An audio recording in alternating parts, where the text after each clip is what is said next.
Hi, this is Mike Human of G2M Research. We're here at Flash Memory Summit 2019, and we're doing our In the Hot Seat interviews, talking about what's hot and what's not in tech. With us today are GigaIO. We have Alan Benjamin, who's the CEO. Alan, nice to meet you. Nice to meet And you, Steve Mike. Campbell, who's the Chief Marketing Thanks, Officer. Mike. Good to be here. Excellent. So there's a lot of new stuff going on this year at Flash Memory Summit. A lot around NVMe and all the capabilities it provides. What sort of things are you guys doing here at Flash Memory Summit? I know you're in a composable infrastructure, so why don't we start there? So yes, in the composable space, right? But more importantly, it's around the high performance networking space, and as we would say, we're the next generation network, all right? And the issue here now becomes, as people's problems are changing, they are looking for a rack or multiple of racks, right, where that entire set of equipment actually operates as one computer. Excellent. Right? And that's what we do. Very good. So, from your value proposition to your customers, so I'm obviously everybody likes to save money, whether it's CapEx or OpEx, or increase revenue or accelerate workloads or that sort of thing. What is your real value proposition to your customers then? So if they say, I've never heard about composable infrastructure, what should I think about when I'm thinking about if this makes sense for me and my applications? Well, I think there's probably several things there, Mike. I mean, there are value propositions to some people are about OpEx and CapEx savings. Others want performance. Others want utilization. But they probably all come down to CapEx and OpEx savings. Right. And that's very, very important. But it's flexibility, scalability, how you can grow that, industry standards, the ease of use through APIs like Redfish. Excellent. A lot of different things like that. And it's an interesting dichotomy at the moment. Yes. Right? With the vast amount of data, right, that is now growing, and the necessity for doing some sort of processing on that data. Right. So there's an enormous demand for compute resource. Right. And at the same time, if we believe people like Intel and VMware who have done utilization studies, yes, at the same time there is more unused capacity sitting in data centers than there's ever been. So there's a need, and there's an enormous amount sitting there that cannot be used. So, and that's not hard to believe either. I mean, it seems like no matter what stone we unturn in this world, right, we fix one problem, there's 5 other problems behind it, Right. I grew up in an age when storage was the slow piece of the whole equation, right? Now with NVMe and everything else, it's been the network, right? But in the end, I think it comes down to how do we best utilize the resources we have, which I think is the problem you guys fix, right? Yeah, I think you talk about storage used to be the slow item. I think now with a lot of people, it's the network is a slow item. When you've got large jobs with large amounts of data, that data's got to move around from point A to point B and be shared. Latency becomes an issue and bandwidth becomes an issue. And those you've got to solve. And those are fundamental problems we do solve. I truly believe we have the world's lowest latency and highest bandwidth. Very good. So from a standpoint of...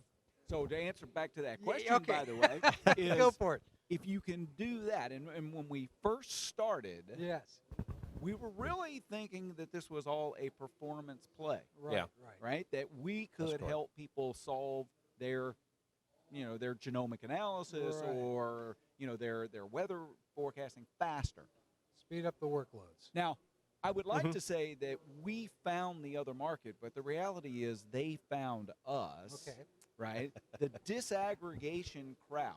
Yeah, exactly. If you can go fast enough, we got a really good quote from a rather substantial player who said, I can't disaggregate unless I can reaggregate without paying an enormous penalty in terms of performance. Very, very true. And they say, we can't do it because the networks don't allow us to reaggregate. Right. And that's what fundamentally we fix. So it becomes a CapEx and an OpEx play because we allow them to get that utilization. But you're almost also an enabling play that enables them to do new, more flexible architectures that they never could have done before. Yeah, I think that's certainly very true. And also the workload. I mean, you're running a particular, let's say, mathematical simulation, loads of data. It might take you, I don't know, let's say 5 hours. Yeah. You come online and it's very network-centric. So, of course, that faster network, the faster latency. Now, you might run that 3 times faster. Right. It doesn't mean he's going to run 2 jobs in 5 hours. What we enable the scientific community and users to do is run a much more complex simulation, a more accurate mathematical model, more points of for better 3D finite element analysis, better seismic exploration. Well, and I think you've highlighted one of the big issues we've had in the industry is, as we generate all this data and we capture all this data, how do we enable people to really get the value out of the data, right? You can have petabytes of data, but if it's sitting there unused, it doesn't do anybody any good, right? Right. Yep. So speaking of that, what sort of use cases are you really seeing, your product specifically in composable infrastructure more generally being used for? Is there a specific area or vertical industry that's primarily kind of sunk to or kind of been used for, or is it more general purpose than that? Well, it is more general purpose, but I'll highlight some that I find rather interesting. Okay. Right. Excellent. One of the things that we've seen, there is an enormous increase in capability of sensors Right. of all kinds. Right. And so when you talk IoT in particular, there's an enormous amount and a richness of the data that's Yes. coming from sensors.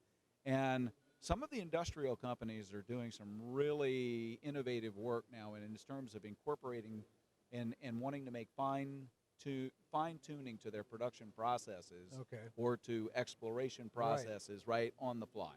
And they can no longer, they're collecting so much data that they have to do an analysis of that data right at the source. Right. On the production line, right on the oil rig, right on, the factory floor.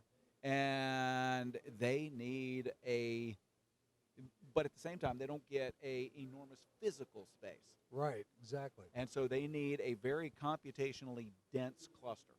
Excellent. So this has been a great use case for us. So really increasing the density is at least as much of the value as anything else. Correct. Yeah, for those applications out on the edge, IoT, call it whatever you like, you have physical constraints, you have power constraints, and those are things you have to understand. Yeah. As well as the traditional applications which people take for granted, like molecular modeling, for example. Yes. The one common thing about all of those is the amount of data is growing. It's getting bigger and bigger exponentially each year. And that's where you bring in things like AI techniques to actually figure out what's really important. Goes to your point of having petabytes of data laying around there. Well, you've got to figure out how to use AI. That's and right. to do AI, you bring in the whole aspect of accelerators, specific for those kinds of tasks to get better performance. And how do you manage those? How do you share those? How do you get better utilization of those? How do you drive the cost down? So it all kind of comes full circle around that area, Mike. So I'm glad you brought that up, because obviously one of the things composable infrastructure is about is resource sharing, right? Mm-hmm. How do I take a resource, oftentimes a very expensive resource, and allow multiple people to use it so we can maximize its usability? I know you guys are doing some interesting things, especially around sharing of GPUs. Do you want to talk about that a little bit and kind of what differentiates you there? Well, so our approach way back in the beginning when we first started. Yes. All right, go out and visit customers. That's always a good idea. And more than one time we heard, please do not give us another pane of glass to manage our network. Yes. Right? We have management tools, right? We have infrastructure, and you need to fit into it. Yes. And exactly. so, our approach has been we're going to have industry standard APIs, Yeah. and then we're going to go out and actively work with some of the leading software packages that are doing software-defined infrastructure. Good. Right? So, we're showing in our booth now, we have a really nice integration with a company, software package called Cloud Shell. Okay. Right? That it is enormously, powerful. Yeah. We have an OpenStack integration that is just about complete. Perfect. We have an integration into Slurm. Okay. All right, Nice. that is complete. We have a vScaler package that's another integrated package coming from a European vendor that will be introduced, and there's several others that are being worked on. Yeah. And so now there are going to be standard tool sets that people are used to managing their infrastructure Very and good. managing across fabrics. They will now get a layer of capability they've never had. Yeah. So That- traditionally, these packages, they've either had the presence or the absence of a server, Right. of an entire server, right? A whole Exactly. box. The box was there. Now you'll be able to reach inside the box, and they'll be able to play with the accelerators in the box or the storage in the box, and they'll be able to share those resources. Nice. Nothing like good old classic voice of customer actually tell you what you should be doing. And I think Alan's it's a very good point. We've spent time with customers about all aspects of the processing. Yes. And the management side is very important because that ease of integration with an existing environment, it removes an obstacle as to why I shouldn't buy the system. Well, and you hit a good point, right? Because we've all been in this industry. You say, well, what's another GUI, right? It's one screen, it's two screens, it's a few mouse clicks. But when you're managing 100 different GUIs across 1,000 different systems, It just doesn't work. and it's one you use 3 or 4 times a day, you forget how to use it, right? Yeah. And, Very or true. it's just a barrier. So Yeah. using those tools that already exist certainly makes it a much. Well, it's a more better way to powerful solution. spend our R&D dollars on the Exactly. things which really matter and Yeah. on our intellectual property, and be able to capitalize upon what are established industry standards, which come through a standards body or by volume. Yeah, exactly. As opposed to building something that already Correct. exists. More Correct. or less, yeah. And some of this software-defined infrastructure software Yes. is really quite sophisticated. Yeah. And they've got a lot of capabilities and so on that people like and want to use. Now we're just giving them a level of opportunity, if you will, right? So they're excited to be Yeah. able to manipulate down to the level we give them. Exactly. So trade shows are always about announcing new products, new customers, things like that. Do you guys have any announcements you want to talk about? You bet. Absolutely. I mean, you're right. And you didn't pay me to ask that question either, so that's okay. You're right. A trade show is an event that causes things to happen. That's- It's like that's oftentimes accelerating true. the engineering schedule to get to the trade show because we'll talk to a particular audience. That's right. So we do have. So we announced yesterday a new NVMe OF transport. Nice. Right. So in NVMe OF land, there's been an Ethernet transport. There's been Yes. an InfiniBand transport.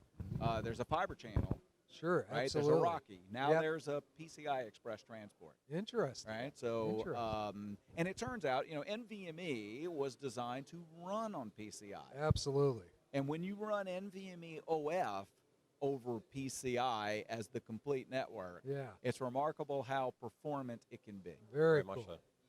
Very cool. And so we announced that yesterday, and we're showing it in our booth. Excellent. And so we have now storage 3 ways there in the booth. We have storage directly inside of a server, Nice. storage composed across our fabric to a server, Right. and now storage in a storage server as an NVMe OF target, Okay.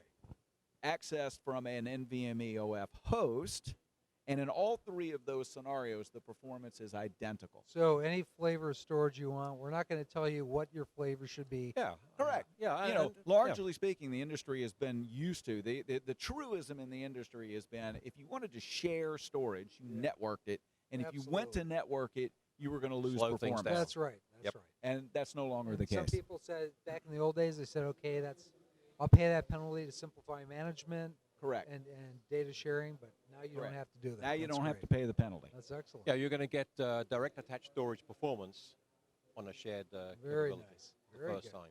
Excellent. One other question. So PCI Express 4, there's been some people talking about that. Do you guys have anything you want to announce or anything coming up in that space, or do we have to wait for the next show for that? Well, I have to wait for the next show. No problem. But, Fabrics is 100% compliant with the PCI SIG. Excellent. Right, Yes. so we're running today with Generation 3 of PCI. It's 100% compliant, so it's very easy for us to roll to Gen 4 Excellent. or to Gen 5 or to Gen 6. Right. And so yes, we will have Gen 4, and you'll have to wait for the next show for it. Not a problem. That gives us an excuse to have you back the next time. Well, thank you very much, guys. Anything else you want to cover, or good to go? Good to go. I Go to think. GigaIO.com. GigaIO.com. information. You heard right here. Yeah, So, that's what you got to do. and their booth is here at the show. So if Yep. people want to see it, they should go over and 10:45. check it out. We're 10:45. demonstrating Perfect. Xilinx Aveo cards We're demonstrating okay. NVMe OF, which of course is our big announcement. Yes. And we're also demonstrating, NGD computational storage as well. So Very cool. a number of different demonstrations on the product. Excellent. Very good. Well, thanks again, gentlemen. Thank you, Mike. Thank you Thanks, much. Mike. And that's in the hot seat. Thanks again for everybody.